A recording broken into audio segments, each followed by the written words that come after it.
Now then, it's Carl from Studio In Car. We get to play with some nice stuff here. We've got another big one behind us. One of our top guys, James, with his X5M. Let's have a look at the kit that's going in here.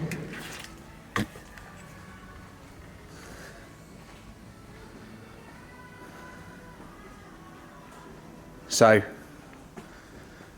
the Ultimo TI woofer from Morel. A solid piece of kit. There's two of them going in there. They'll go across the back of the boot, which we'll show you in a little bit. We've got the Elate 93A set.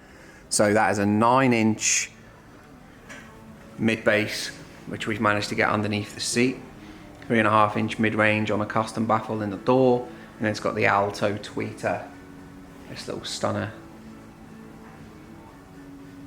Special piece of kit, which Jamie is just around this corner working on the pillars in there. Now then,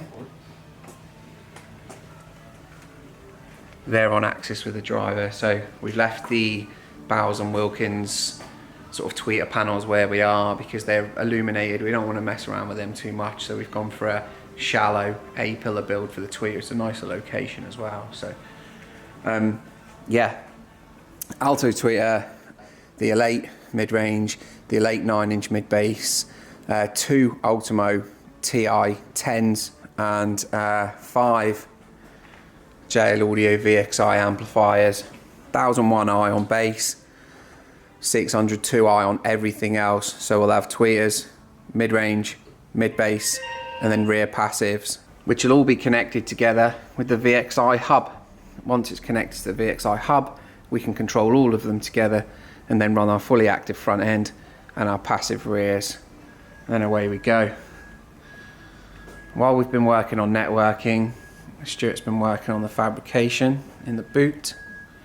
There is a display element to this installation, and this one's going to look really special. This is around sort of 65–70% done. We've got a top floor to go on here as well, and then we've got the sub box that we're going to try and incorporate into the rear line shape of the install. So yeah, this should look really special. Then we've got the integration to do, RAM module and booster in this car, but we've got systems for that and work that out. And then what else have we got going on at the moment? So there's your original speakers. Yeah. Not the worst speakers around, but there's certainly not a patch on the Morel BMW unit, which I forgot to tell you about here, which is the IR BMW 42 reference BMW integration kit. So that is effectively a drop kit, but it's a high-end piece of kit. The actual units themselves look absolutely gorgeous.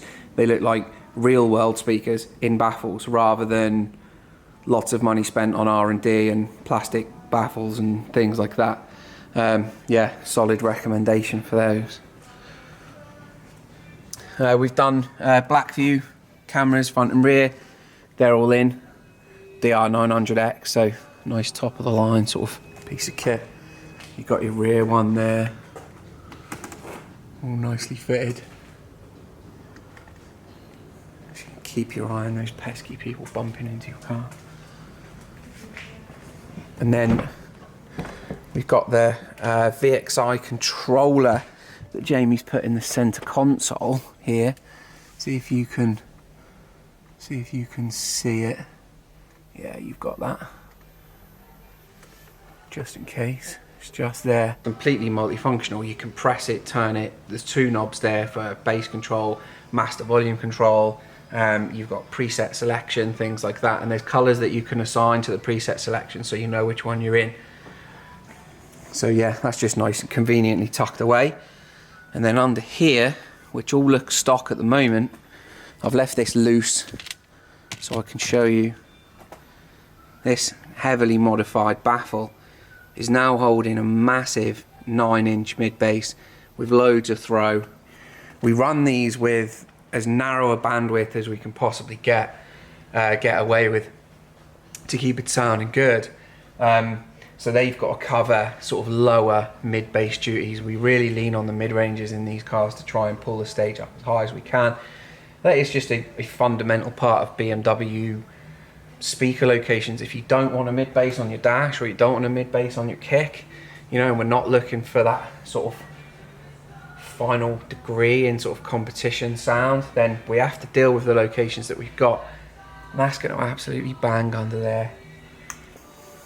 And then all the OEM locations, so the new Morale mid-ranges behind there, we've kept all of these, like I say, because they're lit and we don't want to distract too much from the actual aesthetic of the car.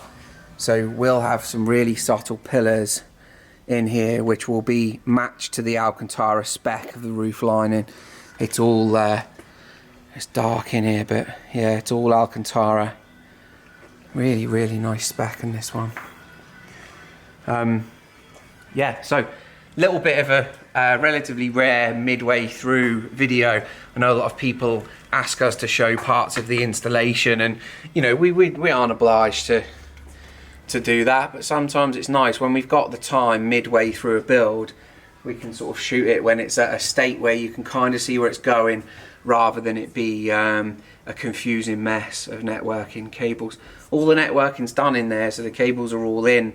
The amp rack isn't piped up or anything like that yet because we've been waiting for the fabrication, so that's on me today, integration and amp rack wiring. In the next one, we'll probably show you the complete thing. I might even play some copyright-free plinky plonky music for you, but you'll just have to deal with it. That's James's M5. This is episode 1. I'm Carl, this is Studio In Car. Take it easy.